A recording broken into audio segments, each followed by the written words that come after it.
Kalau tidak kita, siapa lagi? Prinsip itu dipegang teguh oleh Vito Egy Nandriansyah melalui berbagai kegiatan. Siswa SMPN 3 Surabaya itu mengenalkan kesenian tradisional Jawa dengan banyak cara. Vito Egy Nandriansyah menyusuri lorong sekolahnya, SMPN 3 Surabaya. Dia begitu menarik perhatian, sebab alih-alih memakai seragam biru putih, dia mengenakan beskap hijau khas Mataraman. Belangkonya pun gaya Jogja, komplit dengan mondolan bulatan di bagian tengkuknya. Tampilan yang mirip pangeran Jawa itu sontak menarik perhatian siswa yang kebetulan berpapasan dengan Vito yang menjalani pemotretan bareng. Jawa Pos, Vito, "Hai Vito, Kak Vito." Sapa mereka. Kentara sekali bahwa Vito memang beken di sekolah tersebut. Dia pun dengan inteng dan akrab membalas salam-salam itu. Pelajar kelahiran 26 Januari tahun 2003. Itu memang termasuk siswa istimewa di sekolahnya. Vito merupakan salah seorang pelajar yang memiliki segudang prestasi, baik di bidang akademik maupun non-akademik. Kemampuannya yang komplit itu membuatnya punya banyak fans di sekolah. Tepat 23 Juli, Vito mendapat penghargaan dari Kementerian Pemberdayaan Perempuan dan Perlindungan Anak Kemen PBPA. Bersama 4 siswa lainnya, Vito terpilih sebagai pemenang Tunas Muda Pemimpin Indonesia TMP di kategori SMP. Alhamdulillah, senang rasanya bisa mendapat penghargaan itu, terangnya. Siswa yang mengikuti kompetisi TMP harus mengirimkan beberapa berkas persyaratan. Salah satunya membuat karya tulis tentang kondisi lingkungan dan apa yang telah diperbuat peserta. Nah, saat mengirim karya tulis itu, saya membawa tema tentang pelestarian tradisi, jelasnya, khususnya seni karawitan dan tetembangan. 2 kesenian tradisional yang telah dikenal oleh putra pasangan Nanang Rudiansyah Indri Kumalasasi itu. Siswa kelas 9A itu memang sudah akrab dengan kesenian tersebut sejak kecil. Sejak duduk di bangku TK, itu berawal dari kebiasaan kakaknya yang memutar lagu-lagu campur sari yang dibeli dari pasar Blauran. Vito mulai menjajal kemampuan berolah vokal saat duduk di bangku kelas 4 SD. Saat itu, dia memilih bergabung dalam ekstrakurikuler tetembangan di sekolahnya. Nyaman dengan kesenian tersebut, Vito memberanikan diri untuk mengikuti kompetisi tetembangan antar pelajar se-Surabaya. Lomba yang pertama dia ikuti itu langsung mengantarkannya menjadi juara 1. Penghargaan sebagai juara 1 tingkat kota itu membuat Vito semakin bersemangat. Dia berlatih setiap hari untuk mengolah vokalnya. Beberapa pekan setelah lomba, dia mendapat tawaran untuk bergabung di grup karawitan Mekarsari. Dia berposisi sebagai vokal. Kemampuan Vito dalam berolah vokal menembang tersebut semakin terasa ketika bergabung dengan ekstrakurikuler karawitan di SMPN 3.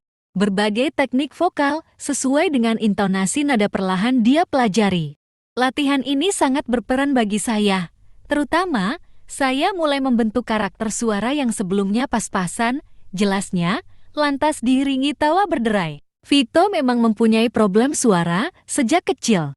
Dia merasa karakter suaranya mirip dengan perempuan, kecil dan melengking. Karakter suara itu membuatnya kurang percaya diri saat melantunkan tetembangan. Namun, karakter suara kecil dan tinggi itu perlahan menghilang seiring dengan latihan vokal yang terus dia jalani di sekolah. Mungkin karena sudah masuk usia remaja, suara jantan saya kini mulai keluar, jelasnya. Selain berlatih vokal, Vito berusaha keras agar bisa memainkan berbagai alat musik tradisional, khususnya alat musik yang ada pada kesenian tradisional karawitan. Misalnya, demung, saron, bonang, hingga gong. Keteguhan Vito belajar seni tradisi tersebut dilakukan lantaran prihatin melihat kondisi kesenian tradisional yang terus tergerus oleh zaman. Terutama pada generasi muda yang terlihat tak acuh, tidak peduli untuk melestarikannya. Namun, penggemar Mantos, pemusik keroncong serba bisa, dan pionir aliran campur sari, itu tidak tapok. Justru Vito semakin getol mempromosikan kepada teman-temannya untuk ikut belajar karawitan di sekolah.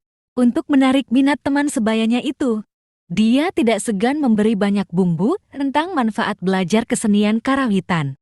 Misalnya, melatih saraf motorik, keseimbangan otak kanan dan kiri, hingga bisa mendapatkan berbagai prestasi. Usaha tersebut ternyata berhasil.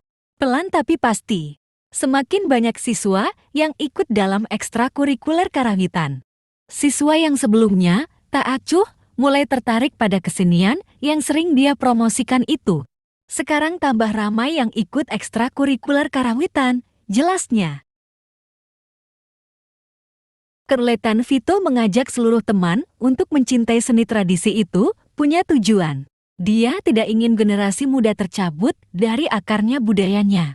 Menurut dia, sebuah generasi yang tidak mengenal budaya leluhurnya hanya akan menghasilkan manusia berkarakter lemah.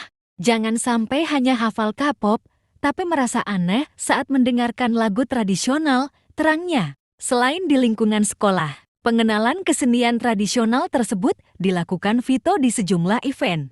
Misalnya, dengan tampil di kondangan pernikahan. Bersama grup SPIJ Alaras Asngen PN3, Vito bersama teman-temannya telah berkeliling ke beberapa kampung untuk menghibur para tamu undangan. Vito sangat bersemangat menjalaninya. Dengan eksis di acara yang dihadiri banyak kalangan itu, dia ingin menunjukkan bahwa generasi muda saat ini masih tetap setia menjaga seni tradisi. Bahkan, tidak maluto dari kampung ke kampung.